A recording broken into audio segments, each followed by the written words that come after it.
আল্লাহ তাআলা সূরাতুত তাওবার 60 নম্বর আয়াতের মধ্যে বললেন, ইন্নামাস সাদাকাতু লিল ফুকারা, তোমরা যাদেরকে যাকাত দিবা তার মধ্যে 1 নাম্বার হচ্ছে ইন্নামাস সাদাকাতু লিল ফুকারা, ফকিরদেরকে যাকাত দাও। ফকির হচ্ছে অর্থাৎ যারা অভাবী, যাদের ধন সম্পদ নাই, যারা কোনো রকম মানুষের কাছ থেকে ভিক্ষা করে বা খুঁজে যারা খায়, তাদেরকে যাকাত দিবা। 2 নাম্বার ওয়াল মাসাকিন, মিসকিনদেরকে যাকাত দিবা। 3 নাম্বার ওয়াল আমিলিনা আলাইহা, যারা যাকাত ফাউন্ডেশনে কাজ করে আপনি তাদেরকে যাকাত দিতে পারবেন। 4 নাম্বার ওয়াল মুআল্লাফাতু কুলুবুহুম, অমুসলিমদেরকে ইসলামের দিকে আহ্বান করার জন্য তাদেরকে যাকাত দেওয়া যাবে। 5 নাম্বার অফির রিকব, রিকব মানে হচ্ছে দাস মুক্তি। কোনো মানুষ যদি জেলখানায় থাকে বিনা অপরাধে, আপনি তাদেরকে আপনার যাকাতের টাকা দিয়ে মুক্ত করতে পারবেন। 6 নাম্বার হচ্ছে ওয়াল গারিমিন, ঋণী ব্যক্তি।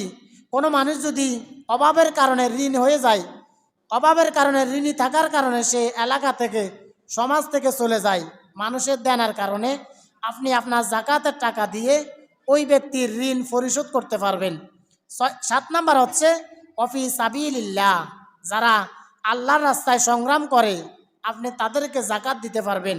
8 নাম্বার হচ্ছে অবনিস সাবিল, মুসাফিরদেরকে আপনি যাকাত দিতে পারবেন। অর্থাৎ একটা লোক অভাবী নয়, তার ধন সম্পদ টাকা পয়সা সব আছে, কিন্তু সেই ব্যক্তি বিপদে পড়েছে।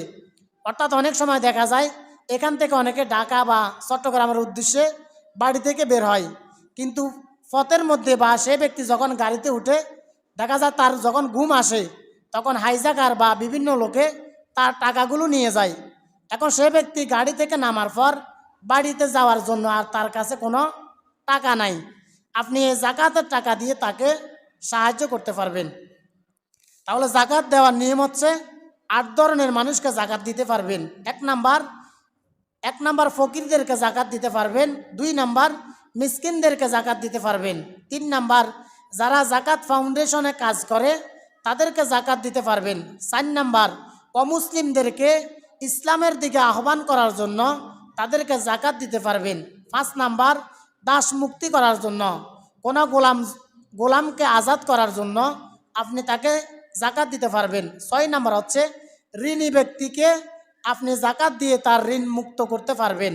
7 নাম্বার যারা আল্লাহর রাস্তায় সংগ্রাম করে তাদেরকে যাকাত দিতে পারবেন। 8 নাম্বার মুসাফিরদেরকে আপনি যাকাত দিতে পারবেন। এখন যাকাত আদায়ের নিয়ম, যাকাত আপনি কিভাবে আদায় করবেন? যারা যাকাত আদায়ের 1 নাম্বার নিয়ম হচ্ছে যাকাত ডেকে ডেকে দেওয়ার চেয়ে আপনি তাদেরকে গিয়ে দিয়ে আসবেন। আমাদের সমাজে বা আমাদের দেশে যখন যাকাত দেয় তখন আগের দিন ঘোষণা করে দেওয়ায় যে অমুক দিন অমুক জায়গায় যাকাত দেওয়া হবে, আপনারা সবাই যাকাত নেওয়ার জন্য চলে আসেন।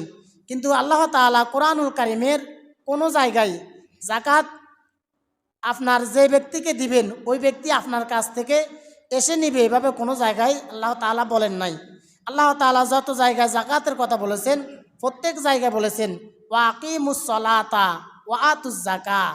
আল্লাহ তাআলা বলেন তোমরা নামাজ কায়েম করো এবং যাকাত আদায় করো।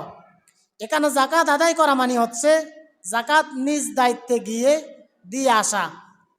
কারণ যাকাত দেওয়া মানে আপনি গরিবের উপর করুণা করা নয়।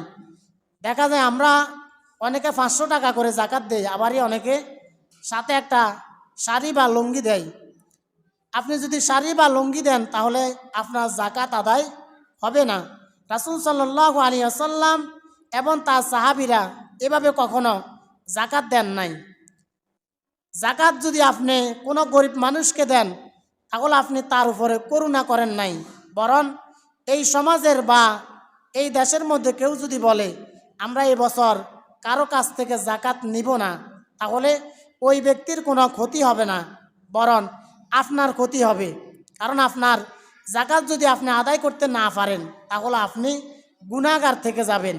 এই জন্য যাকাত দেওয়া মানে গরিবের উপর করুণা করা নয়, বরং এটা গরিবের আপনার উপরে গরিবের হক রয়েছে।